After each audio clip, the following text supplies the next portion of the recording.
started as a parade of people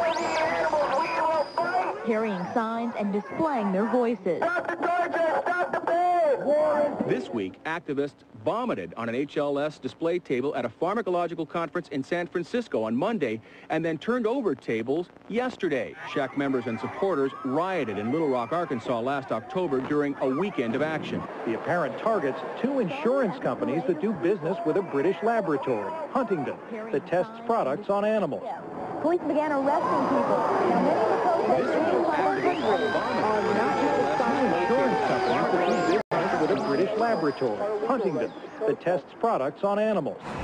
They force Splenda down the throats of beagles. That even when you go into a store and you see a bottle of something that says this product was not tested on animals, what that really means is that that product specifically wasn't tested on animals, but every ingredient that goes into the manufacture of the product had to be tested on animals. As a matter of fact, it's a federal law. Stop Huntington Animal Cruelty was formed for one explicit purpose: to shut down Huntington Life Sciences. The Kevin Jonas that I know is a very brilliant, smart person, very meek, very small man, non-threatening. To hear him described as a animal rights terrorist is almost laughable because, again, tax dollars at work. If that man's a threat, I don't know what they're going to do when they find a real one. My name's Kevin Jonas, and I am a 10-year veteran of the animal rights movement.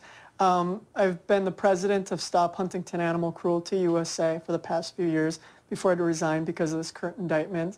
And Josh and I and 5 others are currently under federal indictment in the District of New Jersey for violations of the Animal Enterprise Protection Act right now.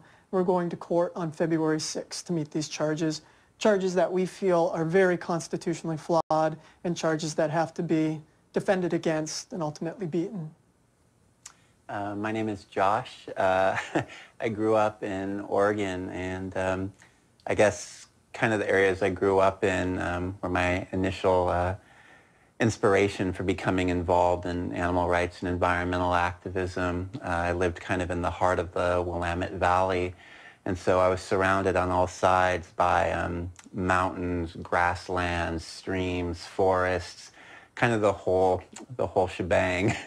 And so growing up in those areas and basically having the contact that I had with animals and with natural beauty made me want to fight very hard to protect it. So from the time I was 16, I've been involved, and here I am as an indicted terrorist. Look, the SHAC movement is very interesting just because it's so violent and so disturbing. It's sort of a special interest subset of the Animal Liberation Front. Don't ask for animal liberation. Just take it. It's very much like the abortion movement. You know, they had the websites where they had the abortion doctors listed and their home addresses, and then, you know, all kinds of horrible statements about what these people had done. It's exactly the same operation. I want you to look at yourself in the mirror. You're a tremendous threat to the status quo. These are people who believe so strongly that testing medicines and new drug therapies on animals is so wrong that you literally have to beat up the people who are involved in the work. I turned to find 3 individuals with balaclavas and what certainly looked like pickaxe handles or something of that nature. So I got quite a severe beating across my arms and shoulders and a very nasty gash on the head. Activism in this country, the violent side of animal activism, really took a turn for the worse with the SHAC movement.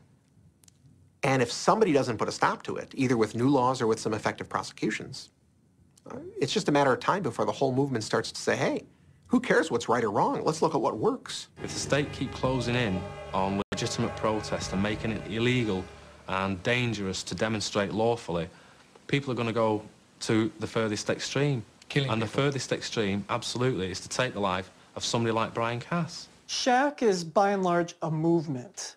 It's in 18 different countries. Anybody that demonstrates against Huntington Life Sciences can say, I did this as a part of a SHAC campaign.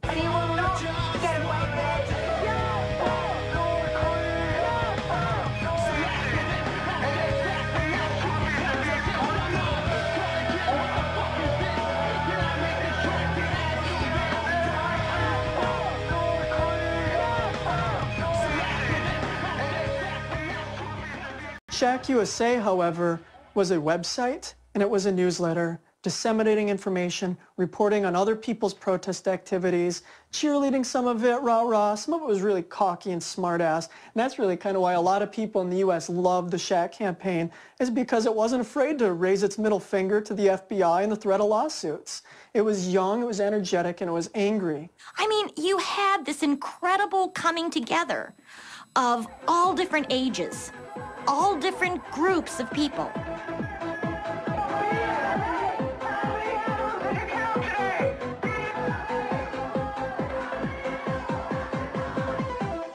What's controversial about the Stop Huntington Animal Cruelty campaign is that we're pretty brazen and we've employed a campaign tactic common in a lot of political movements called name and shame. Your tweet! Your fault! Your torture! Your fault! Your money! Your fault! You know, the companies that we're protesting against, they have 50,000 employees. They have 30-floor skyscrapers. When we hold our demonstrations, when we stand outside of a 30-story building made of glass and mortar with our signs, we're not going to impact many people.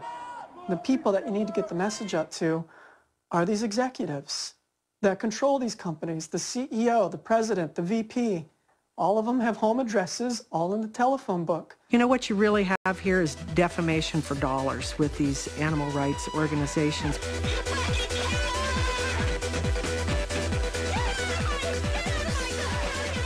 You know, if you had a friend who was accused of molesting a child, what would your reaction to that friend be? It would be to move away a little bit. And that's really what they do. They vilify these people in such dreadful ways that even people who've known them think, my God. We will never compromise! All your hiding, all your lies! I certainly don't have any desire to, go to somebody's home and humiliate them. But at the end of the day, if they've proven themselves to be absolutely resistant to your message, if they can't be affected by the footage of these beagles being, punched in the face, or primates being dissected while they're still alive, and you get sick after a while of seeing them hide behind their layers and layers of assistants and secretaries and security, at the end of the day, sometimes you have to go to their home, or else they're not going to hear your message. You're going to be ignored, and 500 animals a day are going to continue dying inside of HLS. Who is He's this? an executive for Bank of America. Okay, and what is Bank of America? Bank of America is the owner of a company